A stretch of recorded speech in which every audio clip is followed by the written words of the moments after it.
15 વર્ષથી પાલેજમાં જૂના અને જાણીતા computer, laptop, CCTV camera service, printer repairing તેમજ નવા અને જૂના કોમ્પ્યુટર લે વેચ કરનાર. એડમિશન ફોર્મ તેમજ તમામ સરકારી ફોર્મ ઓનલાઈન ભરી આપવામાં આવશે. કરજણ તાલુકાના ધાનેરા ગામની નવી નગરીમાં છેલ્લા 40 થી 50 વર્ષથી વસવાટ કરતા ગરીબ પરિવારો પોતાના આશિયાનાને બચાવવા માટે તંત્ર સમક્ષ ન્યાયની ભીખ માંગવા મજબૂર બન્યા. સરકારની વિવિધ આવાસ યોજનાઓ હેઠળ મળેલા મકાનોમાં વર્ષોથી વસવાટ કરતા પરિવારોનો આક્ષેપ છે કે તેઓએ કોઈપણ પ્રકારનું ગેરકાયદેસર દબાણ કર્યું નથી. તેઓ નિયમિત રીતે ગ્રામ પંચાયતનો વેરો પણ ભરે છે, છતાં હવે તેમના ઘરોને દબાણ ગણાવી તોડવાની કાર્યવાહી હાથ ધરાઈ રહી હોવાનું સામે આવ્યું છે. સ્થાનિક રહીશોના જણાવ્યા મુજબ ગામની રાજકીય અદાવત અને ચૂંટણીની દુશ્મનીનો ભોગ હવે ગરીબ લોકો બની રહ્યા છે. સવાલ એ ઉભો થયો છે કે વર્ષોથી સરકારની મંજૂરીથી ઉભા થયેલા મકાનો અચાનક ગેરકાયદેસર કેવી રીતે બની ગયા.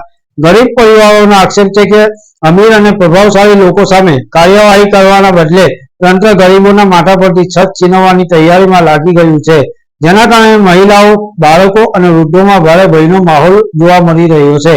રહીશોએ કરજણ પ્રાંત અધિકારી સમક્ષ રજૂઆત કરી તાત્કાલિક કાર્યવાહી રોકવાની માંગ સાથે નિષ્પક્ષ તપાસની માંગ ઉઠાવી છે. હવે સૌથી મોટો સવાલ, શું ગરીબોને ન્યાય મળશે કે પછી તેમની ઝૂંપડી ઉપર જ કાયદાનો ડંકો વરસશે, એવી પણ લોકમુખે ચર્ચાઓ થઈ રહી છે. પાલેજ ટાઈમ્સ, કરજણ. કરજણ તાલુકાનો મોજેગામ ધનોરાના નાગરિકો આજે મામલતદાર કચેરી આવેદનપત્ર આપવામાં આવ્યા છે. આવેદનપત્ર આપવાની ફરજ એટલા માટે પડી છે કે ગામના અમુક કિસ્સામાં ત્યાં જે ગરીબ પરિવાર છે, જે વર્ષોથી ત્યાં આગળ સરકારી આવાસ જે કે સરદાર આવાસ છે, ઇન્દિરા આવાસ છે, આવાસનો યોજનાનો એમને લાભ મળ્યો છે, તે પંચાયતને વેરો પણ ભરે છે, પરંતુ ગામના અમુક કિસ્સામાં અંગત અદાવત રાખીને તેઓને હેરાન પરેશાન કરવા, તેઓની માથા પરની છત ગુમાવવા માટે, તેમના દબાણ તોડવા માટે, ઘર તોડવા માટેની તજવીજ હાથ ધરેલી છે.